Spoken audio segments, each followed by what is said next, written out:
देव उठे हैं आज तो जागे फिर संसार, तुलसी शालिग्राम संग हो मंगल विचार। हरे कृष्णा। आप सभी को देवउठनी एकादशी की हार्दिक शुभकामनाएं। आप सभी का दिन शुभ और मंगलमय हो।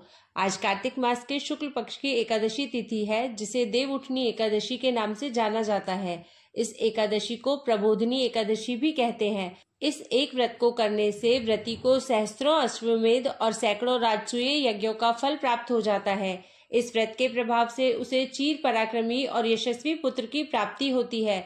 यह व्रत पापनाशक, पुण्यवर्धक तथा ज्ञानियों के लिए मुक्तिदायक सिद्ध होता है। इसके अनुष्ठान से भगवान को संतुष्ट करने वाला मनुष्य समस्त दिशाओं को अपने पुण्य के तेज से प्रकाशमान करता हुआ अंत में विष्णु धाम को प्राप्त होता है। यह भी कहा जाता है कि व्रती के घर में समस्त तीर्थ आकर निवास करते हैं।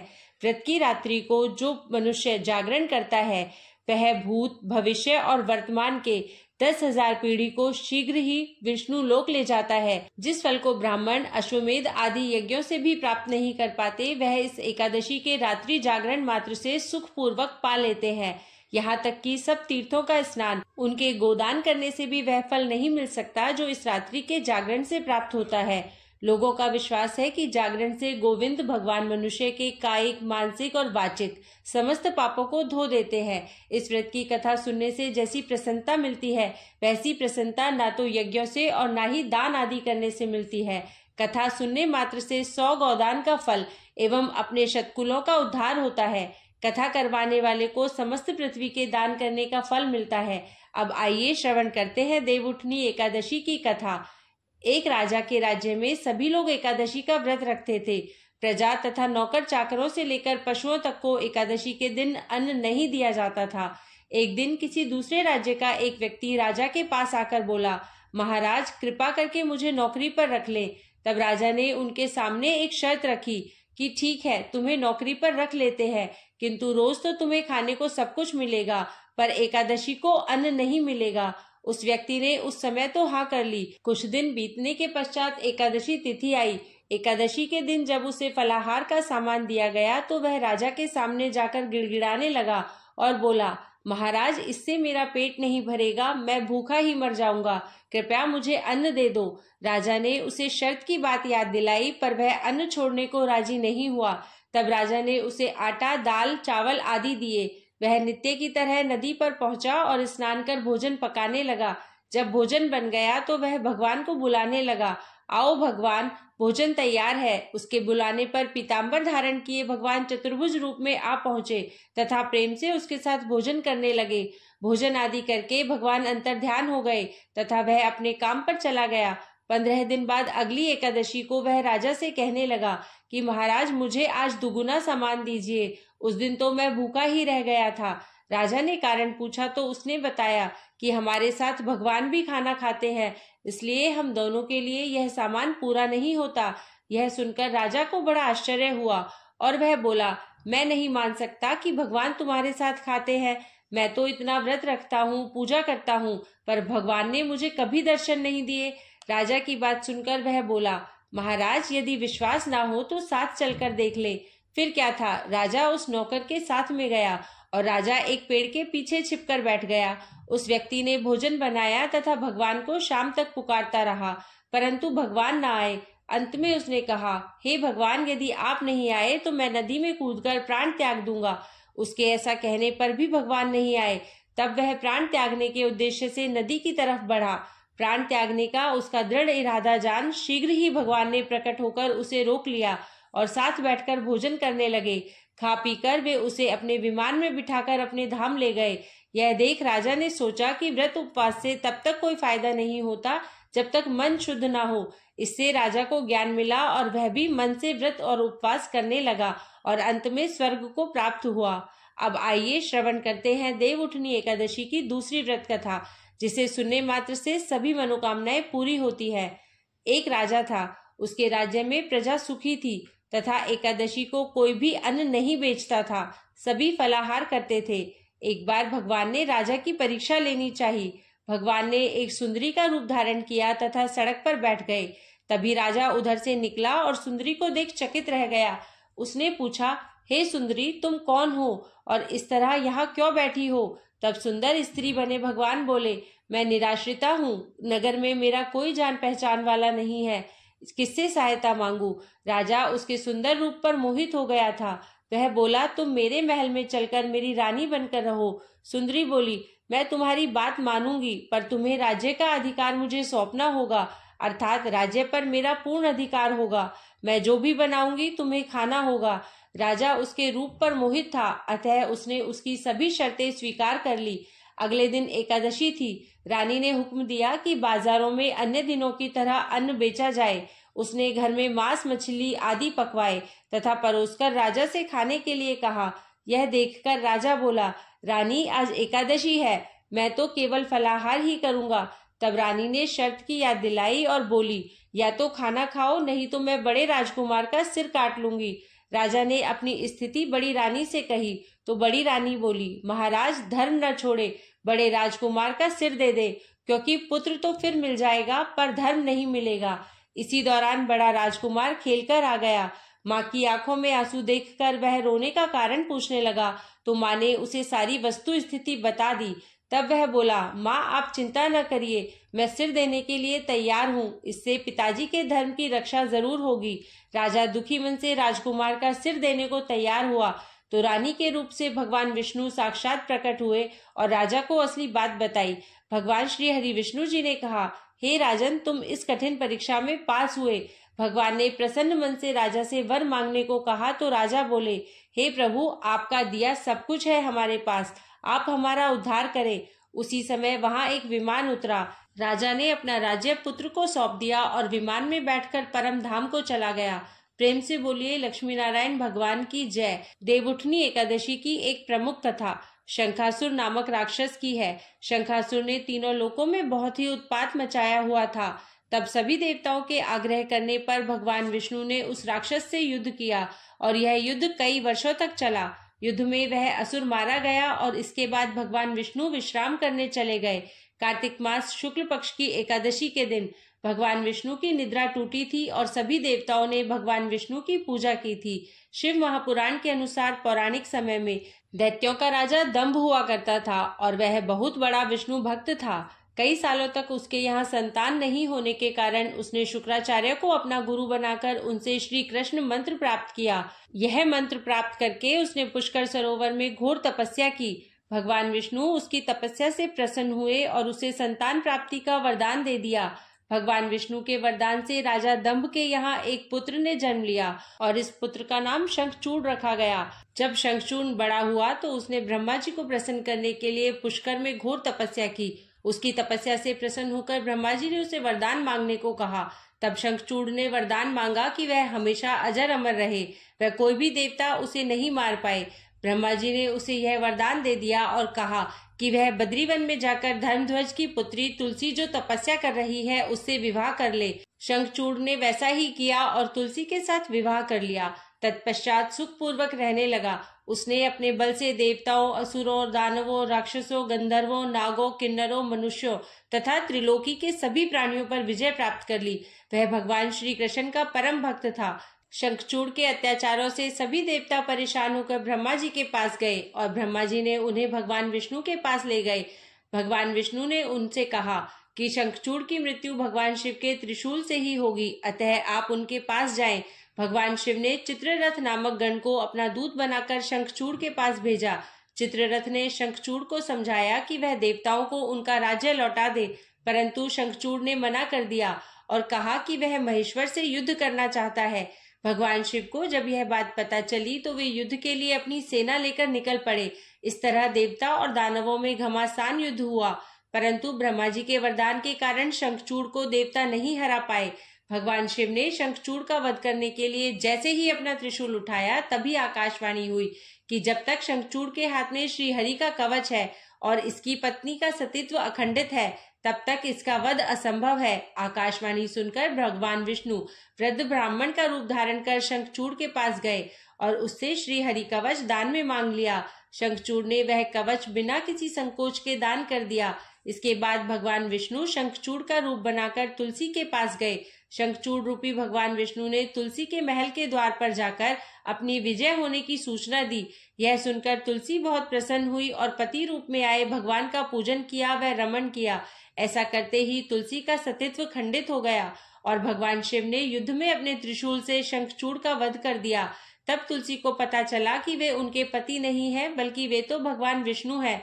क्रोध में आकर तुलसी ने कहा कि आपने छल पूर्वक मेरा धर्म भ्रष्ट किया है और मेरे पति को मार डाला, अतः मैं आपको श्राप देती हूँ कि आप पाषाण होकर धरती पर रहे। तब भगवान विष्णु ने कहा, देवी तुम मेरे लिए बद्रीवन में रहकर बहुत दिनों तक तपस्या कर चुकी हो। तुम्हारा यह शरीर नदी रूप में बदलकर गंडकी नामक नदी के रूप में प्रसिद्ध होगा।